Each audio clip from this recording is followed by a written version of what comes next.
everyone, it's Kathleen with Kathleen Embroidery, and I'm so excited to be bringing you my very first YouTube tutorial, which is going to be over how to embroider these beautiful plush bunnies that are perfect for Easter and even for baby shower gifts.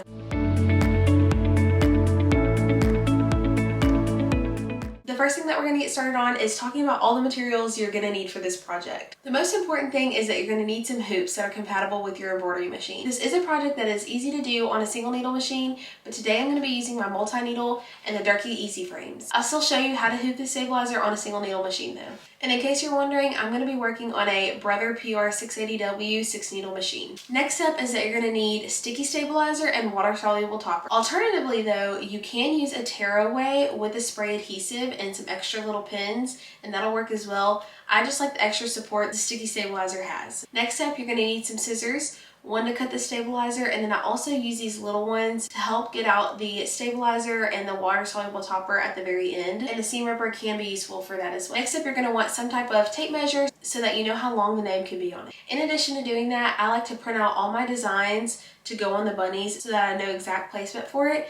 And then I use a masking tape to put it on the bunny's ear. I just feel like it works better than a Scotch tape. And then optionally, you can use some pins such as these. I like to use them for the water soluble topper to stay in place, and that's all you need. But I'm going to go over a few tips of mine. The first one is that there's two ways to embroider on these. The way I'm going to show you today is stitching all the way through the ear where it is shown on the back side like so. This to me is how most embroiderers do it. However, there are some people that know how to sew that will open the seam with a seam ripper, embroider on it, and then sew it back so that it does not show on the back. However, I don't know how to sew, so this is just the practice that I use. The next thing I'm going to recommend is to find a couple good fonts that are easy to stitch on these plush bunnies. I have a font list of about 25 different fonts, but I usually condense mine down to my favorite 5 that stitch well, are great whenever I adjust them in Brilliance, and are some of my customers' favorites anyways. To start off this project, we are going to start by using our tape measure to measure the length and the width of the ear. And then here I am showing you how to do the stabilizer for a single needle machine.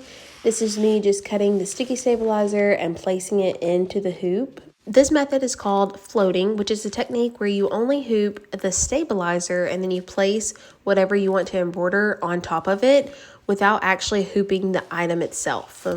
It's great to use the floating method whenever you're embroidering on a hard to reach place such as this bunny ear.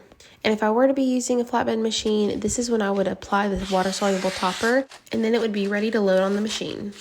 Next, I'm getting my Durkee Easy Frames ready for my multi-needle machine.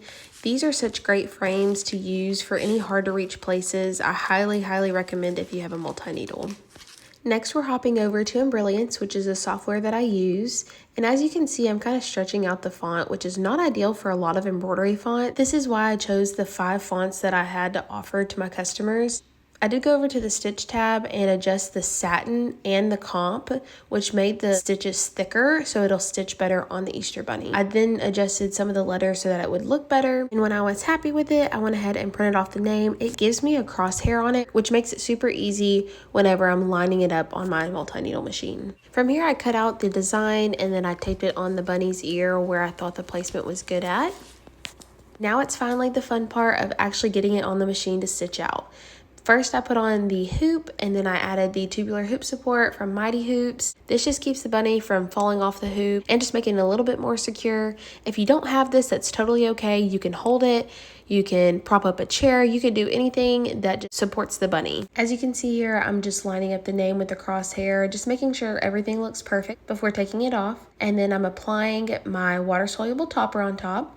I just use one strip and then fold it in half so that I have 2 layers of the water soluble topper, and then I use 2 pins to secure that on the top so that it's not moving all around. Last thing before starting it, I just did a trace around the design so that I made sure that it would not catch anywhere on the frame and it would stay on the bunny.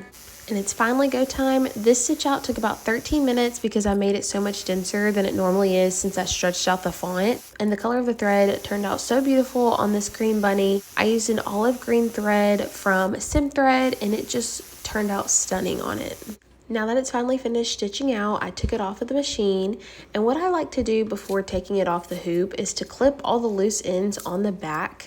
This just makes it easier than having all the fur in the way, and then I like to clip all the pieces on the front as well. This is going to be where the tedious part comes into play. You'll tear off the water-soluble topper as best as possible, and then get a seam ripper or very sharp scissors and pluck out the little pieces that are still left.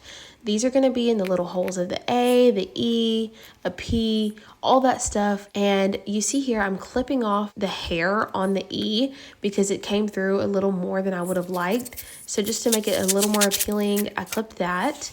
And then you turn around to the back and you take off the sticky stabilizer. This definitely can be tedious and time consuming, but you can definitely hoop one bunny, get it stitching on your machine while you're finishing up the previous one, and that would be a great practice to get in. Finally, here is the finished product. Thank you so much for watching. I hope you learned a few things. If you enjoyed this video, please give it a thumbs up, subscribe to my YouTube channel. I have some amazing things coming your way, and be sure to leave me a comment on what tutorial you'd like to see next. Bye!